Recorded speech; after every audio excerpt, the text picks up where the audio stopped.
Hi, I'm Rachel V. White. Welcome to my recording booth. So you've finished your story and you're ready to get it published. Congratulations! You've worked so hard to get to this point and you should be proud.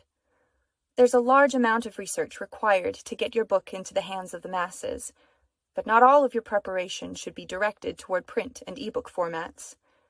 Audiobooks are becoming more and more popular nowadays. Some readers exclusively listen to their books rather than read them. Tapping into that audience can be essential, but finding a narrator with an engaging voice that fits the tone of your story is only the beginning of your journey. During my career as an audiobook narrator, I've seen many examples of how authors and publishers can struggle to get the most out of their professional relationships with their narrators. Their books end up with important words being mispronounced, take longer or cost more than anticipated, or lack the quality audiobook listeners are looking for.